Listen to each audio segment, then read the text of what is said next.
Let's go ahead and take a look at this one here, guys. We're actually working with arithmetic and geometric sequences in this case. Arithmetic sequence would be this one, geometric would be that one there. Difference between both of them in this case is geometric focuses on multiplication as well as n being used as an exponent, as opposed to arithmetic where we have addition or subtraction and n is being multiplied. All right, so let's go ahead and take a look at the first one here. We want to go ahead and actually identify f of 1, which represents the first term. And then we actually want to go ahead and also identify the common ratio. Identify the common ratio here. So in order for us to actually determine the first term, we really can't determine it by looking at this. Sometimes we can, but just to be sure, in order for us to determine the first term, we do have to substitute that 1 into the equation. So they're actually telling us here that n is equal to a 1. So we have to substitute it in order for us to find f of 1, which is going to be 74 minus 49 times a 1. 49 times a 1 is actually just 49, and 74 minus 49 would actually be 25. So this here is 25. All right. Now, when it comes to the common ratio, not common ratio, guys, sorry, common difference, it's actually based on the number, the coefficient that carries the variable. In this case, the number that carries the variable is a 49, and it's actually a negative. So then our answer here is a negative 49. Right. Taking a look at the next one, we have the geometric sequence in this case. Once again, we really can't determine if this here is our first term or if that one's the first term. So we have to do basic substitution once again. I have g of 1 is equal to 2 times a negative 3 to the first power. Anything to the first power is actually that same number. So 2 times a negative 3 is a negative 6. So our first term in this case is negative 6. And in this case, this one represents the common ratio. So in this case, the common ratio is actually, once again, the coefficient that carries the variable. In this case, it's a negative 3. All right. From there, trig ratios in this case, guys, we're doing sine, cosine, and tangent. Once again, this goes back to doing so, ka, and toa. Once again, the O is opposite. The A is adjacent. And the H is the hypotenuse. Hypotenuse is always opposite to 90-degree angle. And these vary based on the angle that you're given. So for example, if we're focused on angle, in this case, I believe this is alpha. This would be, in this case, the opposite side. I could be wrong on the symbol, by the way. And this is the adjacent side. And because this is opposite to the 90, that's a hypotenuse. So from there, you could actually build your ratios. Moving on to the next one in this case, guys, is actually solving for the angle. So whenever we're solving for the angle, guys, this is actually where we use the inverse trig functions. And these are actually the functions, when you look in your calculator, it would be like sine of -1, or in this case, cosine of -1, or not -1, but it's actually inverse sine, inverse cosine, and inverse tangent.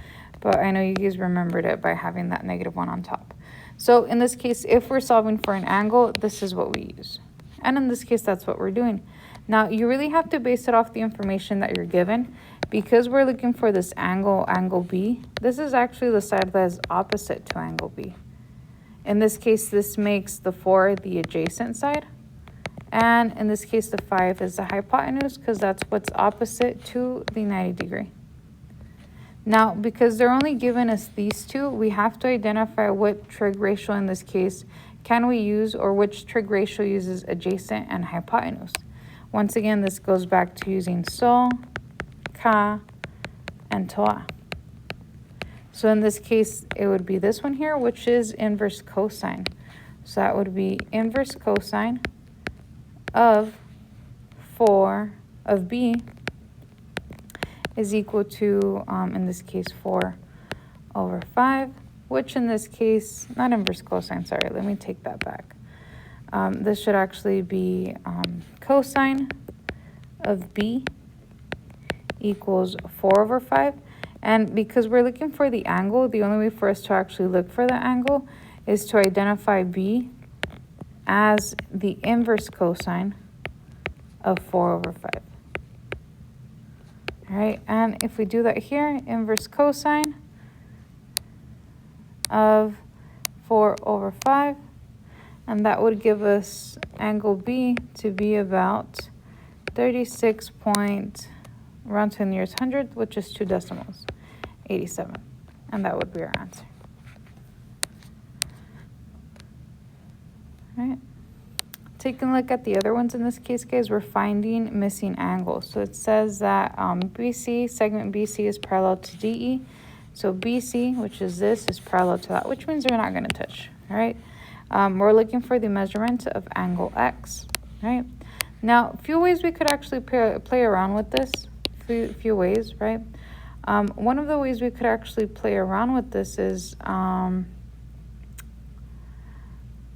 I want to go ahead and actually focus on this angle, right? Since we're given both of the angles inside, and I want to go ahead and focus on this inside one, if I ignore this section here, I'm going to go ahead and ignore that part there, or actually just this information here. I'm going to ignore it for now.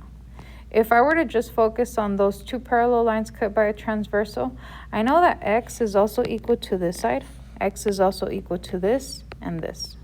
Because once again, these first ones, this one here is actually a vertical angle, so that's why they're equal. The other one, in this case, the one on the inside, that's also an alternate interior, so that's why they're equal. And then this one on the outside would be corresponding.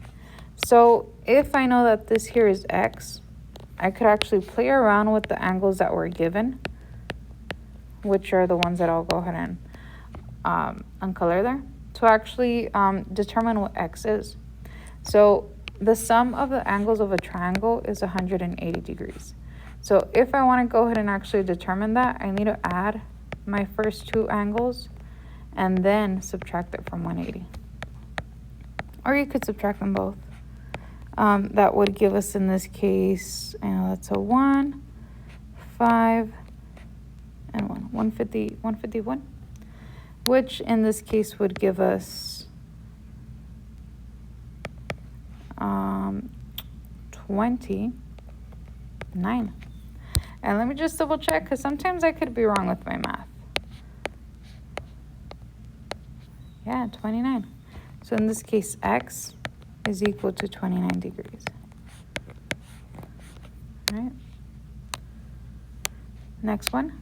On the next one, in this case, guys, it talks about surface area. And in this case, surface area actually talks about the area of each of the faces of a prism, a third-dimensional shape.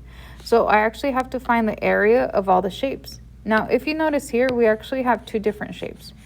Well, this is actually a triangular prism, but we have, in this case, a rectangle. And we also have a triangle. We have two different phases. So if I were to break them apart, I actually have the triangle in this case. Has a line here. This is 1 meter and 1 meter. And then this is 1.7 meters. And this side is 2 meters. And that's also 2 meters, right? We also have, in this case, the rectangle. And this is 3 by 2 meters, right? Now, because we're working with the prism, there's actually 2 of our triangles. So we're actually going to end up multiplying by 2. And there's actually 3 of the rectangles. So whatever we get as the area, we still have to multiply it and then add it. So whenever we're talking about the area of a triangle, the area is actually 1/2 times the base times the height. In this case, our base would be the sum of these, which is 2. So then this is 1/2 times 2 times 1.7. And in this case, these would cancel, and that would actually just give me 1.7, right? Now, this is just for one triangle. This is one triangle. I have 2 of them. So because I have 2, I still have to multiply by 2, and that's going to give us 3.4 meters. Now let's go ahead and focus on the rectangle. Rectangle, in this case, the area is actually length times the width, which in this case is 3 times 2, which is 6. So this, we're going to go ahead and multiply by 3. So area of rectangle is 6 times 3, because there's 3 of them, and that would be 18. So surface area would be the 3.4 plus the 18, which in this case equals 21.4, and that is in meters squared. Meters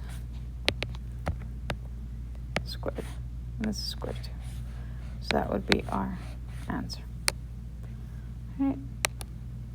And in this case, the last one, guys, talks about comparing functions. Now, on this one here, it talks about concavity. Concavity in this case talks about the direction, whether the parabola is facing upward or downward. All right. So when it comes to concavity, once again, this is f of x and this is g of x. So these are two separate functions. Now, g of x in this case is actually concave down. Concave down. And f of x in this case, because the leading coefficient is a 1, it's actually going to be concave up. And so for this one, do the functions have the same concavity? We're going to go ahead and say no. F is concave up, and g is concave down. So they're not, okay? Next question, it says, how many roots do the functions have in common, right?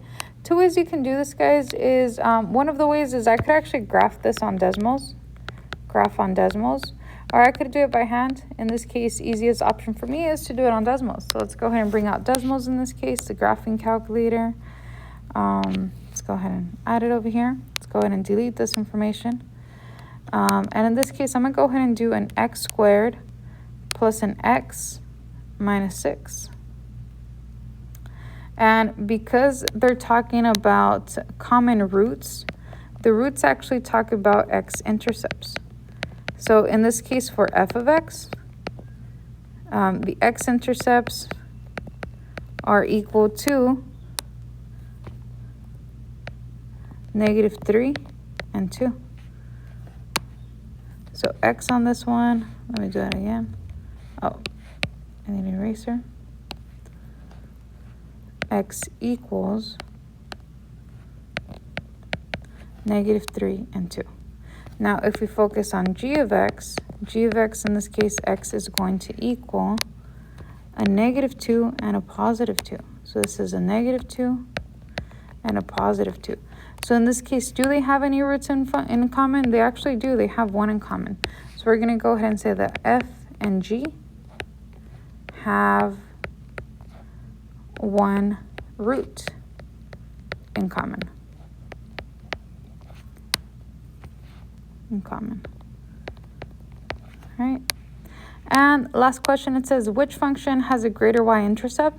Let's go ahead and take a look at this one here. Our y-intercept in this one is actually found at 0, 4. All right. So y-intercept for g of x is at 0, 4. Now, if we take a look at the y-intercept on f, which is our graph here, it's actually y-intercept for f of x is 0, -6. So the function that has the greater y-intercept would actually be g of x. So I'm going to go ahead and say that g of x has a greater y-intercept than f of x. Okay. And that would actually be